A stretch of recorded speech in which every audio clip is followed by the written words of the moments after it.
Hey everybody, this is Jack Blades from Night Ranger, Damn Yankees, and Shaw Blades. You're listening to your Morning Coffee podcast with my friends Jay Gilbert and Mike Echart. Weekly music news for the new music business. From Corbin Bowleys at Variety, Google asserts that YouTube's terms of service allow it to train AI models. From our friend Kristen Robinson at Billboard, NMPA reports Spotify and Amazon bundling cost nearly $500 million in lost value since 2024. And from Jim Oswald at Variety, Warner Music acquires Surreal AI. It's a platform that aims to protect music and other assets from unauthorized use and monetization. From Taylor Mims over at Billboard, indie venues call for dismantling the PRO's blanket licensing practice. Well, all of this, plus Jeremy Sirota drops in to talk about breaking into the music business. Jay is back from New York with an embarrassment of riches for the podcast, and we explain clipping. Yeah. So a lot of great stuff. Welcome, and here we go right about now. Stand by for transmission. This is London calling. Wake up! The revolution is at hand! Your morning coffee is on the air. On the air. On the air. On the air. On the air. Standing by.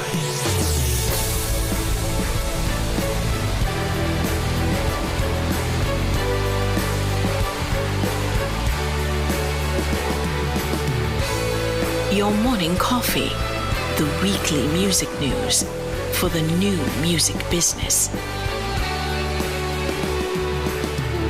It's the highly curated, agitated, advocated, moderated, and liberated digital music information that you need to know. We are your digital music authority. And now from our studios in Hollywood, California, here's your hosts, Jay Gilbert and Mike Echart.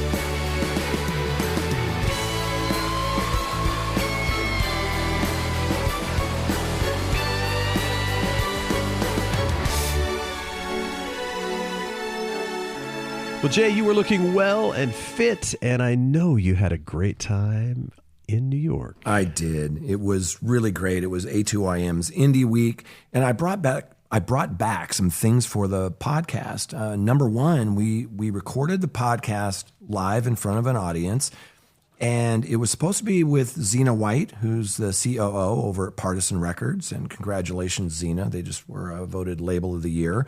But there was a slight delay there, so we did a little piece with Mark Jowett, who co-founded Network Music Group, back in Vancouver in 1984 with Terry McBride. So we did like a 15-minute interview. It was really fantastic. Mark is great. And then we sat down with Zena, talked about, being in indie today. So in addition to that live recording, also coming this week, I had a chance to sit down with three really smart people to talk about independent music, the state of the music business, AI, all of that stuff.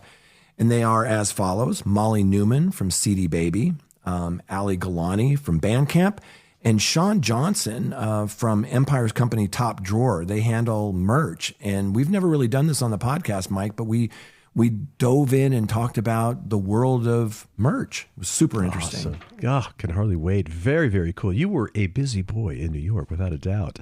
Hey, before we dive into the big stories, we've received more messages about our coverage of clipping lately than just about any other topic. So ever since the news broke a few weeks ago about Chaotic Good and their tactics, what the hell is clipping? Right. There were so many emails I got about this because there's so many people who are using this technique and have been for a long time.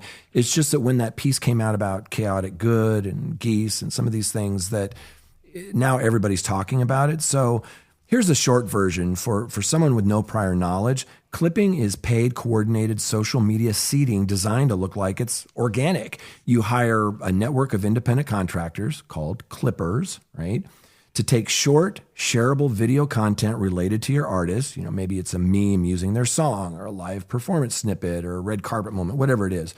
And then you post that across dozens and dozens of accounts on TikTok, YouTube Shorts, Instagram, and X. And you do this simultaneously. And then the post looks like it's coming from random fans, but they're not. They're not. The goal is to manufacture the feeling of a moment, to make a song or artist seem like they're everywhere, which then tricks the algorithm into putting them everywhere. Mm-hmm. The hope is that a viewer stumbles across one of these clips, gets curious, and clicks over to Spotify to listen. That's what the industry calls conversion. Yes, conversion. So the economics work like this. A campaign might cost, $1,000 to $5,000 total. Each clipper gets paid roughly $1 to $5 per 1,000 impressions, right? So they're incentivized to post as much as possible and to find that content that resonates. One campaign for electronic artist John Summit spent $1,000, a little over $1,000 over 8 days, but it generated 32 million views. The clips that performed best weren't even about the music. They were about basketball highlights, and it was a video with his song playing in the background.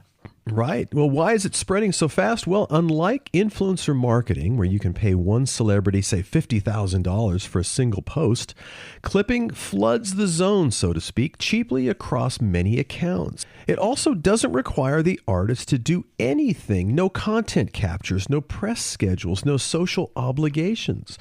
You can run a campaign using footage from a decade-old performance. And crucially, because clippers aren't influencers in the legal sense, the FTC's paid partnership disclosure rules don't clearly apply. So there's no paid promotion label that tips off viewers. Right. And finally, the bottom line, it's essentially a pay-to-go viral infrastructure that's now standard practice at major and indie labels alike. If it looks like an artist is suddenly catching fire online, there's a real chance someone paid for it. So that's what clipping is. We found all of this super interesting.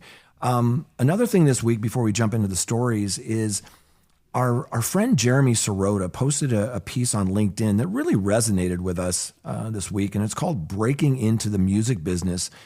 And, we get asked all the time, I know Mike and I do, and I'm sure some of our listeners do, someone who's new to the business, they'll say, hey, can you have coffee with me and give me some advice and sort of give me some guidance. So Jeremy was kind enough to provide the following audio drop for our listeners. Let's listen in. You can't work in the music industry if you don't have a thesis on how to break into it. I'd hate to disappoint the stereotype. I get asked out for coffee at least once a week. Students, recent grads, dreamers, all of them wanting advice on how to get in. I can't take every meeting, so here's 3 things you can do before you run at any job in music.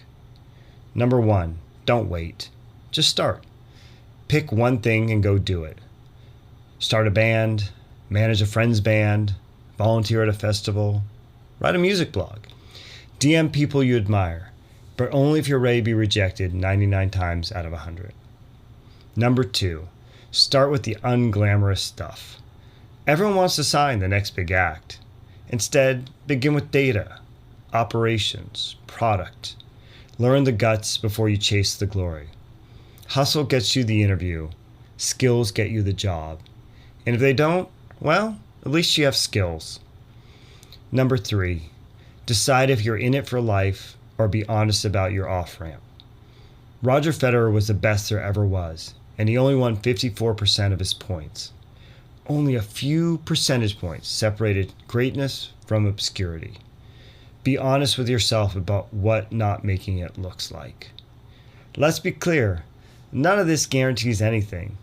The rest is luck, timing, and grace. Happy hunting. Wow, that is super cool. Yeah. Thanks to Jeremy. That is awesome. By the way, there's a link to Jeremy's spreadsheet of 100 and more music companies in the show notes. So check that out there. And before we dig into the big stories this week, let us thank our sponsors, Jay. Support for the show comes from Cosign. Cosign is a reimagined publishing administration platform launched by independent music publisher Cobalt. Right. It's designed for artists, producers, and songwriters. It also allows creators to collect global publishing royalties with simple, transparent terms, and no long-term contracts.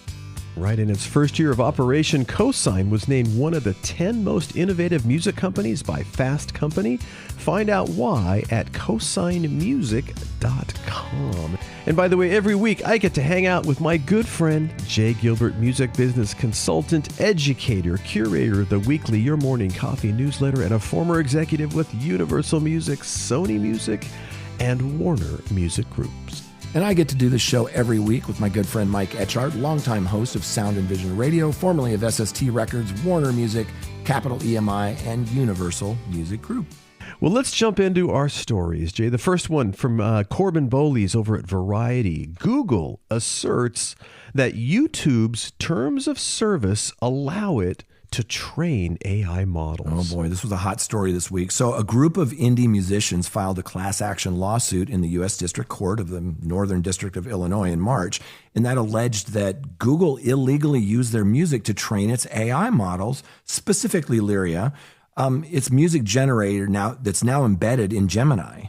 Yeah, well, Google responded in a 41-page motion to dismiss. Their argument is two-pronged. First, the plaintiffs can't prove their specific works were actually used in training.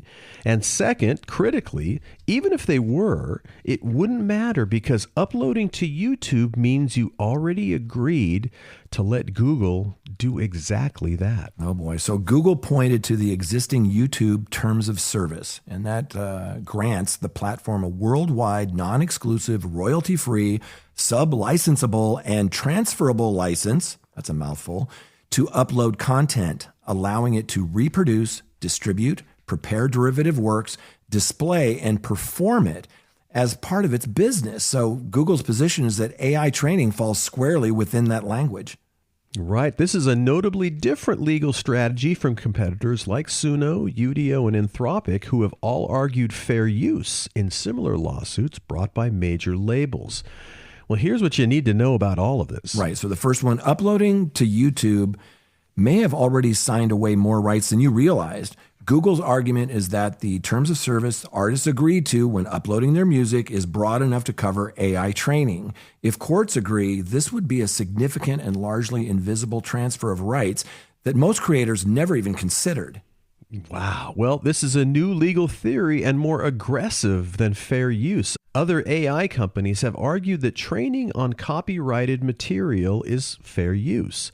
Google is instead saying they have an explicit contractual license. If this holds, it's harder to fight. Fair use is a balancing test, but a valid contract is a contract. Right. And the next one is that independent artists are more exposed than major label artists. The plaintiffs here are indie musicians. Major labels like UMG have separately negotiated licensing deals with Google that reportedly include AI-specific guardrails, but indie artists who never had that seat at the table may have no comparable protection. Content ID and YouTube's dual role is now a legal argument, not just an industry grievance. The plaintiffs called out the structural conflict directly. Google controls both the platform that distributes your music and the rights management system you rely on. Courts may scrutinize this dynamic, though. Wow. So the AI music arms race is accelerating regardless of litigation outcomes. Google's Lyria 3 launched in February this year inside Gemini, and it can already generate tracks up to 3 minutes long with vocals and lyrics and text or image prompts. Legal outcomes will shape the industry, but the technology is already deployed at scale. Well, it's super important to watch this case closely. It could set a broad precedent. If Google wins on the terms of service argument, every platform could potentially claim similar rights over uploaded content. It would reframe what uploading your music legally means across the entire streaming and social media ecosystem. Yeah, this is a big deal. And finally, for artists still uploading to YouTube, read the terms of service. The specific clause Google is leaning on has likely been in the terms of service for years. Artists and their legal team should understand exactly what they're agreeing to, and lobbying organizations may want to push for a clearer opt-out mechanisms for AI training. And that's the thing, Mike. I don't know anybody who reads terms of just service. thinking that. It's a lot of legalese No. and they just hit click. But a buddy of mine started running those through Claude and just saying, using AI to go like, what should I really be aware of? Like, what are the key things that a non-lawyer needs to know about this? So protect yourself, read the terms of service, or have somebody who understands terms of services and, run it through AI if you don't. Good. Excellent idea for sure. All right, our next story. It's from our friend Kristen Robinson over at Billboard. NMPA reports Spotify and Amazon bundling cost nearly $500 million in lost value since 2024. So the NMPA, that's the National Music Publishers Association, held its annual State of the Union meeting in New York last week. The event draws the industry's top publishers, songwriters, and executives, and this year centered on three major themes: streaming bundling losses, AI licensing, and the overall financial health of the publishing sector. All right, so let's take the first one, the bundling problem. And we've talked about this a lot. The headline issue was the ongoing damage caused by Spotify and Amazon converting certain subscription tiers into quote-unquote bundles, packages combining music streaming with other services like audiobooks, podcasts, and they did that at a discounted price. Under U.S. copyright law, bundled subscriptions qualified for a reduced mechanical royalty rate, meaning songwriters and publishers receive less money per stream. NMPA Chief Legal and Operating Officer Danielle Aguirre reported that since bundling began back in 2024, songwriters and publishers have lost nearly $500 million in value in total. $230 million in the first year, reported at last year's meeting, and the losses continuing to compound. Spotify has since struck deals with NMPA members to partly compensate, but a source told Billboard those deals primarily opened up music video licensing revenue. They did not fix the underlying mechanical rate issue. Yeah, so the NMPA is taking the bundling fight to the Copyright Royalty Board's Phonorecords 5 proceeding, and that covers years 2028 to 2032, which began in January this year. Aguirre noted that all parties have expressed willingness to discuss fixing the bundling issue, which the NMPA took as a positive signal, but cautioned what really counts are the actions. Right, indeed. Well, here's some stuff you really, really need to know about all of this. The first, bundling is a structural royalty problem, not a one-time loss. So the $500 million figure is cumulative over roughly 2 years. Without regulatory or negotiated fixes, this leakage continues to grow as more subscribers move to bundled tiers. Yeah, and number two, the mechanical to performance royalty ratio.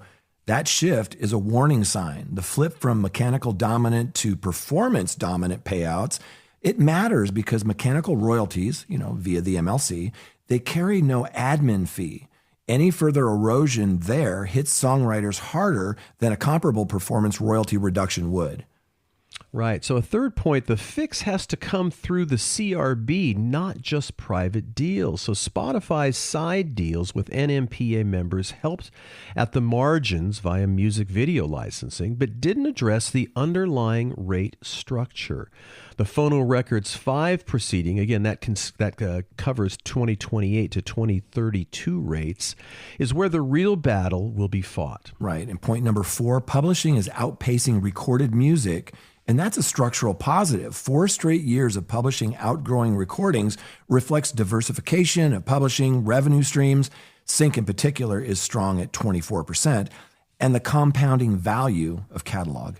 Yeah, the fifth point, the Udio AI deal sets an important precedent. Valuing compositions and sound recordings equally in AI training is a meaningful stake in the ground. It signals the NMPA is trying to establish parity between publishing and labels in the AI licensing framework before it hardens. Yeah, a couple more. The AI licensing front is moving fast, with the NMPA securing deals with Udio and Clay, publishers and songwriters who haven't accessed their AI exposure. The potential licensing opportunities are behind the curve. And seventh and last, sync remains a critical revenue pillar. At 24% of total publishing revenue, sync is a major and relatively stable income source compared to the rate volatility in mechanical streaming. Yeah, it's really a big deal. And a lot of people don't talk about sync enough, I don't think. And that, for those that are new to this, that's when you have your music placed in film, TV, games, etc. And there's no statutory rate for that. It's a quarter of publishing. So you'd be advised to look into sync. So our next story is from Jem Oswald. We dig Jem and the work that he does over at Variety. And the headline was, Warner Music acquires Surreal AI. And that's a platform that aims to protect music and other assets from unauthorized use and monetization. Yeah, so what happened? Well, last week, Warner Music Group announced the acquisition of Surreal AI, a startup founded back in 2022 that uses patented AI DNA technology to track how artists' music, voices, likenesses, and performances are used by generative AI models. Financial terms were not disclosed. Surreal will continue operating as a standalone company under the WMG's umbrella. Yeah, so what does Surreal do? Well, Surreal's core technology embeds a kind of digital footprint into creative content, then traces how and when that content is ingested and used by AI training systems. Artists and rights holders access this via a dashboard, giving them visibility into unauthorized use and a cleaner path to compensation. The scope covers not just recordings, but also voice, image, likeness, and performance, a full bundle of rights that AI has put at risk. Right. Well, you might be wondering who is behind it. Well, Surreal's team reads like a music industry who's who. Founder and CEO Tamay Akut, Pledge Music co-founder Benji Rogers, and former Universal Music exec Aileen Crowley as co-presidents, and former SoundCloud WMG exec Michael Pelzinski as head of licensing. That roster signals this isn't a pure tech play. It's built with music business infrastructure in mind. That's right. And we had a special episode last year with Benji Rogers, and we talked about Surreal, and I put that in the newsletter this week. If you want to go back and listen to that, it's super insightful. So finally, Warner Music Group's evolving AI stance. Let's talk about that for a second. This deal reflects a notable pivot. Warner Music Group sued music generation app Suno in 2024, then settled and signed a licensing deal with them in November 2025. Even while Sony and Universal continue their legal fight, Warner Music Group also struck a deal with Stability AI to build artist tools. So now the Surreal acquisition is the next step, moving from reactive litigation to proactive technology-led IP control. Right. So here's some stuff you need to know. The major label AI playbook, it's shifting from suing to acquiring. Warner Music Group is betting that owning the protection infrastructure is more valuable long-term than winning in court. You might expect Sony and Universal to watch this closely as well. Right. Another thing you need to know is that AI DNA, as they call it, that could become a new rights management standard. If Surreal's tracking technology scales across Warner Music Group's catalog, it could function like the next generation of content ID, but for AI training data, not just streaming platforms. Also to consider, the scope is broader than just music. Covering voice, likeness, and performance means this has implications for artists' rights deals, sync licensing, and NIL, that's name, image, and likeness agreements, not just sound recording royalties. Right. What else do you need to know? Well, independent artists and smaller labels should pay attention. Surreal operates as a standalone company, which likely means its platform could eventually be available beyond Warner Music Group's roster.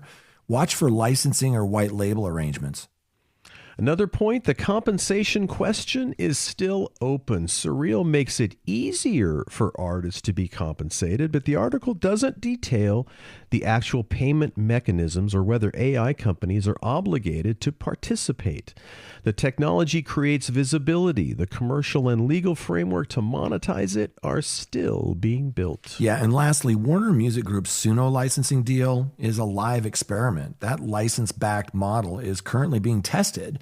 So Surreal acquisition gives Warner Music Group the tracking layer to know whether those deals are actually being honored. and to negotiate future ones from a much stronger position. Fantastic piece by Jem Oswald. Really fantastic indeed. Well, our last story, it's from Taylor Mims at Billboard.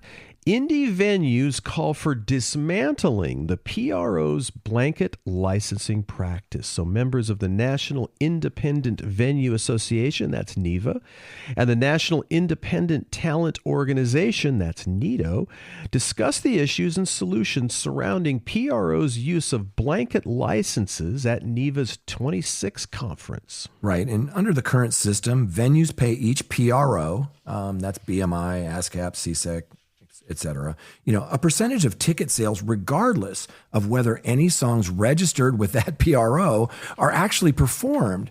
That's the problem. Panelists argued that this is financially harmful to both venues and artists, and the modern technology makes per-song licensing model entirely feasible. So here's what you need to know.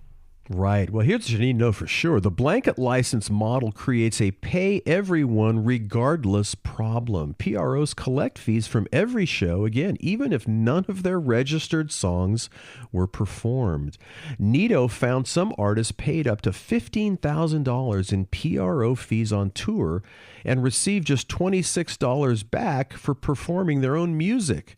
A stark illustration of how misaligned the system is. Right. Here's some other things you need to know. It's a business practice, not a legal mandate. House Judiciary Advisor Ella Yates noted that forcing venues to buy blanket licenses rather than licensing song by song isn't actually required by federal law. It's a PRO policy choice, which means it can be changed without legislation.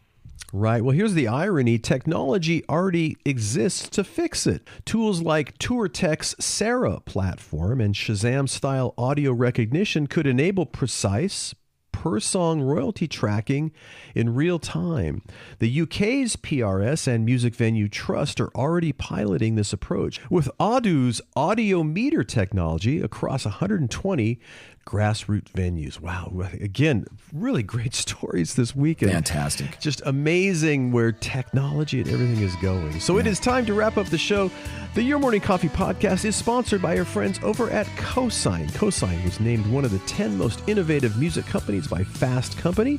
Find out why at cosignmusic.com. By the way, if you'd like to reach our audience, you can reach out to us at partnerships@yourmorning.coffee.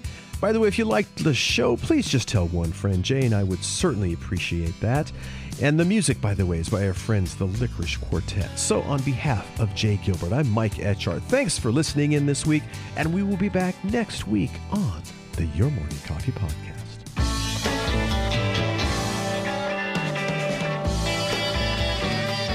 You've been listening to Your Morning Coffee, the weekly music news program for the new music business.